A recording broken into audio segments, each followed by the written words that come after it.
Hey guys, Drifter here. Today I wanted to talk to you about quality of service, or QoS. This is kind of a gaming buzzword that I'm seeing a lot more in the Call of Duty community. A lot of people think that quality of service can help reduce their lag or improve their connection, add some bars to the connection, make their shots hit better, more on point, turn them into warriors, or make them anti-warriors. A lot of different kind of things about QoS, or quality of service.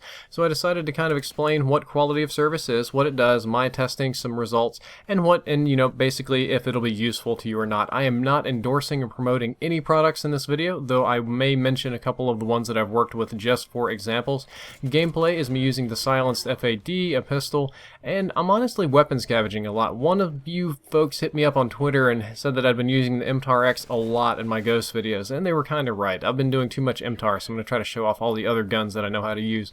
Quality of service is kind of a difficult thing to explain, and it also applies to a wide variety of applications. It can do VoIP, like Skype or Xbox. It can be for uploading or downloading media, such as Netflix, video streams, large files, and of course gaming. So today, we're just going to stick to quality of service for gaming, and I'm also going to skip over all the techno jargon mumble jumbo, because that's just going to be confusing. I'm going to explain it to you from a sort of user experience point of view.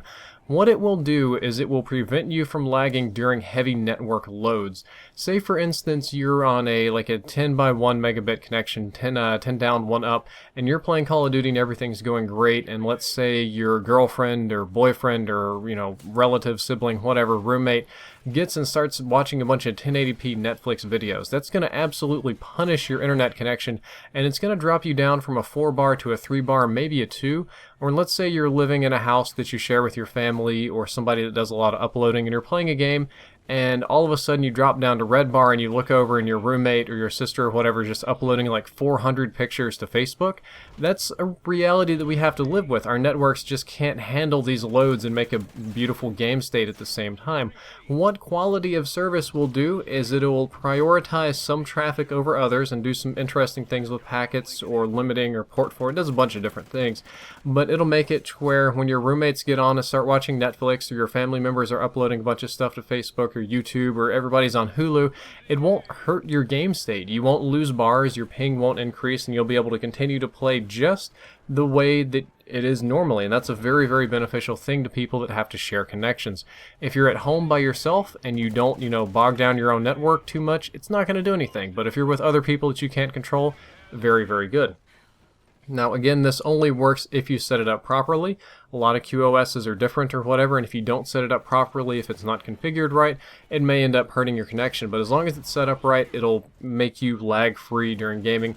What I found is that a good QoS, which I'll talk about later, has it's not going to completely remove the lag when you're on Netflix or uploading stuff and playing at the same time. Like, it's not possible to do this and have no effect, but the effect will be very, very, very, very minimal, absolutely unnoticeable in most games. Something like a 3, 4, 5 millisecond ping increase, which is something that you could in no way notice and would equate to no bars whatsoever on Call of Duty. The other thing to note is that generally speaking, it's going to limit the other services. Let's say you're watching YouTube and your QoS is set up to prioritize gaming. Your gaming's going to run fine, your YouTube's going to run a little bit slower. Whoever's watching the YouTube might experience some buffering, or they might watch in 720 or instead of 1080 or something like that. Or on Netflix, it might not run at the best of resolutions, and that, again, I'm not saying it's going to run poorly. Just saying it's going to take like the next step down. When I was playing around with file uploads and stuff, it would normally take me like 25 minutes to upload the file, and with QoS it would take like 30 or 31, so there were small differences there. What products this come with? A lot of older routers actually have QoS settings built into them, but they're kind of set up to where you have to manually configure them and tell them what to do and how to do it, and there's a lot of guides online you can look up about this. I tried this on some of my older connections. My current router does not support this at all, but some of my other ones I've experimented with, and I had really bad luck trying to set it up with myself on my own. Either I couldn't do it right, or I didn't understand what I was doing, or it just didn't work. Maybe I was just dumb. That's possible. It happens. I make mistakes. There are some newer routers out there, generally the better ones, $40, $30 and up, something like that. They come with built-in QoS settings, kind of like Big Dum Dum QoS that you can just flip on and off.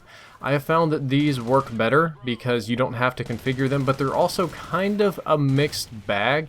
Some of them work great, some of them do not. Some of them will prioritize Netflix over your video game, so when somebody turns on Netflix, it punishes you twice as hard, and it can get frustrating. Your mileage may vary, and each company does it differently. They each use a different proprietary technology. The one that I have had the best luck with is Belkin. Belkin's little IntelliStream thing is designed to prioritize gaming first, and that one's worked pretty good for me. I haven't had any complaints with it during the little bit of time that I played with it. Again, it may work differently for you based on your connection and based on the games you play and the medias and the loads and stuff. That's just like a one user experience from me to you. And that's kind of all that there is to QoS. I think it would be important to mention to you some things that quality of service will not help with, regardless of who tells you these things. It cannot help your connection if it has no loads. If you are at home by yourself, if you control the internet connection, if nobody significantly bogs you down in any way, it's not going to help you. Turning on quality of service is not going to add bars to your connection. It's not going to peel off ping times. It's not going to make you play better. Quality of service is purely a preventative measure that keeps you from getting bogged down when other people do crazy things.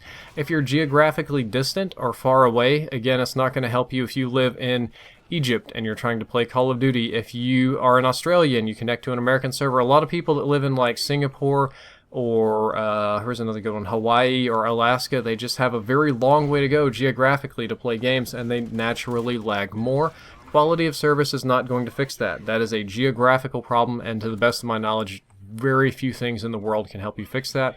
And it usually will not help you improve wireless signals. Now, some of the newer routers, especially the ones that do wireless and stuff, have a sort of QoS or prioritization or like wireless optimization and, Wi-Fi signal strength priority and stuff like that.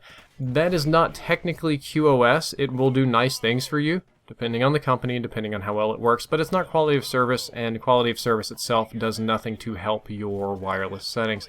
I hope that I've explained what quality service is and who it's useful to and how it helps you in game. Again, I'd just like to summarize, it's useful to some people, depending on if you share your connection or not, and it's purely a preventative measure. It keeps you from getting bogged down when others do stuff. And that's kind of it for this video. I hope you enjoyed it. I hope you learned something useful. If you did, don't forget to like, favorite, and subscribe. Drifter out.